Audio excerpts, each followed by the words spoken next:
Howdy everyone, Poacher here with an Age of Magic video, and in today's video we're doing the Hero Spotlight for Roxanne, the Red Light, the boss of the Cloud Wanderers. We'll go over her stats, her abilities, and have a bit of a play around in the arena. So let's jump straight into it. Hit points come in at a whopping 13.3 million, and speed is not horrible either at 247. Armor, 399k, just shy of 400. Magic damage resistance, 506k. Basic magic damage, 426k. Magical critical hit chance at a whopping 48%.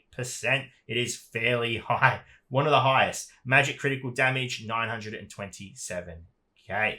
So we'll have a look at the more in-depth stats as well. Feel free to stop and have a look at anything you want. The information is there for you to use how you see fit. So we'll jump into the arena now, go over her abilities. There are 4 and a passive, so 5 in total. And we'll talk about how this character could be used, their strengths, their weaknesses, and a little bit more about the faction. Because it's an interesting faction, what they've done and how they've displayed it compared to previous factions. It's a very, I want to say, simple faction. There's not a lot going on, but yeah, we'll go over that in a moment. Moving into the arena, I just want to state as well that this is still pretty early access for the character. So remember, things can change, but we'll go over what it is at the moment. So basic is Bunch of Feathers, triggers the boss class mark, deals 3 magic strikes in a row to one target. The damage from each strike is increased by 15% for each allied wanderer. So very, very straightforward. Nothing special about it. Just has increased damage, which is fairly decent. You're probably most likely just going to run her on a Cloud Wanderer team anyway, since she is the boss. However, the other Cloud Wanderers, a lot of them do have a bit of universality to them. Is that a word? It is now. Accept it. And they are quite, I guess, unrestricted to how they can be used compared to the boss. So just keep that in mind. But we'll go ahead and look at the animation. We're going to go ahead and attack the artist here. And it should just be bang, bang, bang. Honestly, I've done a few playthroughs with her because I've tried to record this video a few times, and I'm going to probably repeat myself a few times, but animation-wise, she's probably one of the most beautiful characters in terms of design and color. The color that comes out of this character when she does her abilities, it's next level compared to any other character in this game. I mean, there are some good characters in this game, but color-wise, Roxanne, I mean, she's on a new level. If this was a tier list, she's up the top by herself. So anyway, that's basic. We'll move on to her next ability.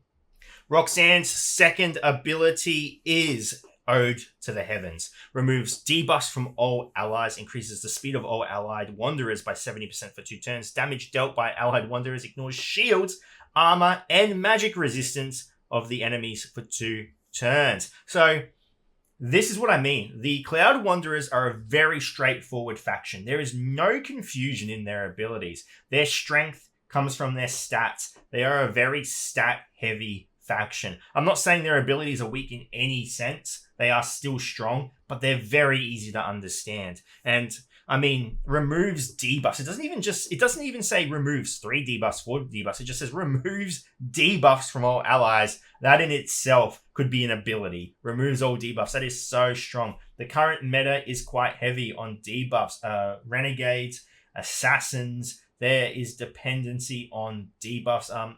She's not really a PvP team, but Rhiannon, for example, very heavy on debuffs. So Roxanne, she's not taking anything from anyone. She's just removing it all. She's cleaning the board. She's cleansing her allies. Watch out. Not to mention, she's just giving them a nice little 70% boost to speed for 2 turns. That's always nice. And then, yeah, you got shields. Not a problem for her. You got armor. Doesn't matter, Siegfried. You got magic resistance, I guess. Knights as well. Good luck. But the ignore shield is pretty good as well. I think that has a little bit of versatility, maybe PvE wise. So yeah, keep that in mind. Very nice ability, very straightforward, fairly decent, especially the removes debuff thing. Next up, we have Roxanne's third ability, Gusts of Wind, or Gusts of Wind. Triggers the boss class mark, deals magic damage to all enemies. Chance to deal critical damage is increased by 15% per allied wanderer. And remember, she has a standard basic 48% crit chance. So yeah, adding up, it's high. I think it gets to 130. Yeah. Target initiative is reduced by 15% per allied wanderer as well. So again, very straightforward ability, not useless at all, does a fair amount of damage, also reduces initiative by allied wanderer. I'm just going to assume it means everyone but her, but who knows? These descriptions, it is what it is. It's either going to be 75% or 60% reduced to initiative. We'll go ahead and have a look. There's 4 of us on the field, or 3. So we'll use the ability. It's pretty cool. She jumps. Look at just look at the colors. The colors. Oh, they are beautiful. I think they're amazing. And there you go. Like I said, very straightforward ability. Not hard to understand at all.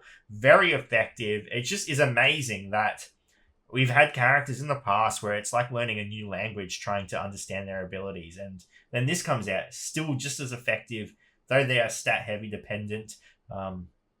They're just easy to understand. I think anyone can look at these characters and just, no question about it, they're just going to understand what's going on. So we'll move on to her final ability, which is her flying skill, and then on to her leadership ability. The 4th skill is Soar, the flying skill. Casts 4 stacks of a buff increasing damage by 25% per stack on allied wanderers. All attacks are removed when the wanderers deal damage. Stack limit 8. Casts vulnerability on 2 random enemies, except defenders, for 2 turns. So we'll go ahead and look at the animation real quickly, just so we get that out of the way. Again, look at it. It's just beautiful. Beautiful.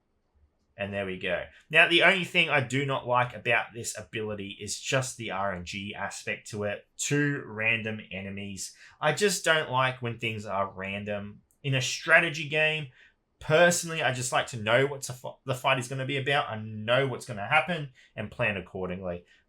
So it's a bit inconvenient. It's not bad. By all means, it's not bad. You get to bypass a tank. Again, another thing just making tanks useless.